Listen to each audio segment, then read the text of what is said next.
नमस्कार।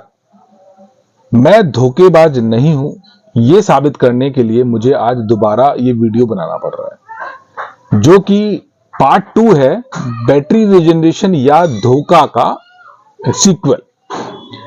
दोस्तों, ये वीडियो हमने किया था बैटरी रीजनरेशन पे आने वाली कुछ मशीनों के बारे में।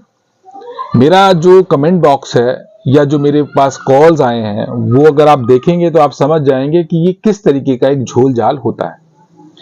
लोगों ने मेरे से इनडायरेक्टली और डायरेक्टली ये तक बोला कि आप इस वीडियो को हटा दीजिए, ये वीडियो आपके चैनल को भी खराब करेगा और आपको भी ये नुकसान पहुंचाएगा। पर चूंकि बात सच है तो उसको आप तक पहुंचाना मेरी जिम्मेदारी है। कुछ लोगों ने कहा कि यूट्यूबर्स का काम ही होता है कि दूसरे की चीजों में कमी निकालना। मेरा संसी या किसी ऐसी कंपनी से कोई वास्ता नहीं है, ना मैं कोई पेड प्रमोशन करता हूं, ना ही मेरे को कोई पैसा देता है किसी को खराब करने के लिए। मैं एक ट्रूली इंडस्ट्रियलिस्ट हूं। अपनी छोटी सी एक इंडस्ट्री चलाता हूं जिसमें मैं लेड से रिलेटेड बैटरीज बनाता हूं, लेड एसिड बैटरीज, और इनसे रिलेटेड बहुत सारे इश्यूज को फेस भी करता हूं। रीजनरेशन क्या है इसके बारे में मैं पहले काफी डिटेल में समझा चुका हूं। वापस अगर आज जरूरत है तो वो भी हम डिस्कस करेंगे। पहले बात करते हैं कुछ ऐसे कमेंट की जो पिन की तरह मेरे सीने में चुभते हैं। जिन लोगों को बैटरी से रिलेटेड कोई समझ नहीं है, कोई व्लॉगर है, वो लिखता है कि ये बंदा धोखेबाज है, अपने शब्दों को नहीं समझता, ये वो दुनिया भर की चीजें लिखता है। एक बंदा लिखता है कि आपको कुछ पता नहीं है, पहले उनसे सीखिए जो इस मशीन को बनाए हैं। तो जो भी मशीन जिसने भी बनाया होगा, एग्जैक्टली वो लेड एसिड बैटरी नहीं बनाता होगा। सभी जानकारियां मार्गदर्शक हैं, ऐसे भी लोग हैं, अच्छी जानकारियां हैं, ये भी लोग कह रहे हैं। और जो मैं देखता हूं, जो कमेंट्स इस टाइप के हैं ना कि मैं गलत हूं, मैं झूठ बोल रहा हूं, वो सारे व्लॉगर्स के कमेंट है। मतलब उनका कोई भी बैकग्राउंड लेड एसिड बैटरी से जुड़ा हुआ नहीं है। तो इस पार्ट 2 में मैं केवल ये बताना आपको चाह रहा हूं कि जिन कमेंट्स को आप पढ़ रहे हो या जो लोग आपको डिमोटिवेट करते हैं कि नहीं, रीजनरेशन एक अच्छा व्यापार है, उसको करना चाहिए, पहले उनकी बैकग्राउंड में जाइए, समझिए कि क्या वो लेड एसिड बैटरी का काम करते भी हैं या नहीं करते। यदि मैं भी आपको ये आपको मिसलीड करूं कि साहब आप रीजनरेशन का काम मत करिए और मैं बैटरी के बारे में कुछ नहीं जानता, तो मैं भी गलत हूं। तो दोस्तों, मैं अपने बारे में आपको बता दूं, मैं पिछले 22 वर्षों से लेड एसिड बैटरी का काम कर रहा हूं, बैटरी बनाता भी हूं, उनसे रिलेटेड इश्यूज पे भी काम करता हूं और इससे रिलेटेड एजुकेशन भी मैं प्रोवाइड कराता हूं। तो मैं ब्लॉगर नहीं हूं। मेरा काम किसी कंपनी को प्रमोट या डिमोटिवेट करना नहीं है। हमारा काम ट्रूली लेड एसिड बैटरी के बारे में बात करने का है। अब आते हैं रीजनरेशन के वापस उसी पॉइंट पे। जो लोग कहते हैं कि 15,000 की बैटरी अगर 2500 रुपए में ठीक हो जाती है तो क्या बुराई है? बिल्कुल बुराई नहीं है, बशर्ते कि वो बंदा जो आपको मशीन बेच रहा है वो ये क्लियर करे कि ये काम जो कर रही है ये 3 साल पुरानी या 2 साल पुरानी बैटरी पे भी करेगा। देखिए, मैं वापस अपने शब्दों को दोहरा रहा हूं। कोई भी लेड एसिड बैटरी जब डिजाइन की जाती है तो वो उसकी पर्टिकुलर लाइफ साइकिल के हिसाब से उसको डिजाइन किया जाता है। इतने टाइम बाद, इतने समय के बाद ये बैटरी डिके होगी ही होगी। अगर मैं उसकी डीओडी कम या ज्यादा करता हूं तो उसकी लाइफ को बढ़ा या घटा भी सकता हूं, डेप्थ ऑफ डिस्चार्ज जिसकी हम बात करते हैं।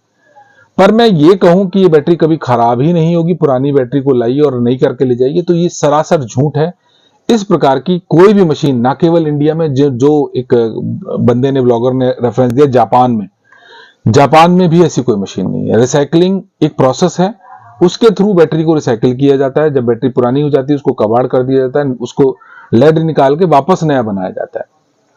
पर कोई भी तकनीक ऐसी नहीं है कि पुरानी बैटरी को आप लीजिए और रीजनरेशन कराइए एक मशीन के द्वारा और वो बैटरी नई हो जाएगी। ऐसी कोई मशीन ना केवल इंडिया में, पूरे विश्व में कहीं नहीं है। समय से पहले बैटरी का खराब होना रीजनरेशन किया जा सकता है, तो उसके लिए अलग से कोई मशीन की भी आवश्यकता नहीं है। आप नॉर्मल प्रोसेस से भी उसको रीजनरेट कर सकते हो। एक उदाहरण देता हूं, एक बैटरी मैंने आज खरीदा और वो 3 महीने के बाद काम करना छोड़ देता है, तो मैं उसको रीजनरेट कर सकता हूं अगर के उसमें कुछ ऑप्शंस हैं तब। पर अगर वो बैटरी 3 साल पुरानी है और उसको मैं रीजनरेट करने की कोशिश करूं किसी भी मशीन से या किसी भी प्रोसेस से, तो वो काम नहीं करेगी। कोई विश्व में ऐसी मशीन मेरी जानकारी में नहीं है कि अगर वो बैटरी अपनी लाइफ को डिके कर चुका है, ओवर सल्फेशन के साथ वो 3 साल 4 साल हो चुके हैं या 5 साल हो चुके हैं, तब आप उस मशीन से उस बैटरी को रिकवर कर पाओ, ऐसी कोई भी मशीन मार्केट में मेरी नॉलेज में नहीं है पिछले 22 वर्षों से। तो यदि अगर आपको लगता है उसके बावजूद भी आपको रीजनरेशन का व्यापार करना ही करना है तो बशौक आप करिए। आप 6 लाख की मशीन करिए। कुछ कमेंट आए हैं जिन्होंने 6-6 लाख रुपए भी इस मशीन पे लगा दिए हैं और वो जो नंबर जिन नंबर से वो मशीन उन्होंने खरीदा है वो नंबर बंद हो चुके हैं। तो कोई भी चीज है अगर आप टेक्निकल नॉलेज के साथ करते हो तो आपको कभी धोखा नहीं मिलेगा, और अगर आप बिना टेक्निकल नॉलेज के केवल यूट्यूब के बिहाफ पे पैसा लगाते हो तो 100% आप चले जाएंगे। तो कृपया मुझे गाली देने से कुछ नहीं होगा, चीजों को समझिए। मैंने आपको कभी ये लाइन खींच के नहीं बोला कि रीजनरेशन हो सकता है या रीजनरेशन नहीं हो सकता है। कंडीशनल रीजनरेशन तब हो सकता है जब बैटरी की लाइफ बाकी हो, वो जो बनाई गई है जिस समय के लिए, जैसे माना 2 साल की गारंटी है और बैटरी की लाइफ में समय बाकी है, तब आप उसको रीजनरेट कर सकते हो, वो भी बिना किसी मशीन के। उस मशीन की आवश्यकता आपको तब भी नहीं पड़ेगी अगर वो बैटरी ठीक है तो। उसके भी बहुत सारे शॉर्टकट हैं। और अगर उसका समय पूरा हो चुका है तो आप दुनिया की कोई मशीन लगा के भी उसको ठीक नहीं कर पाएंगे।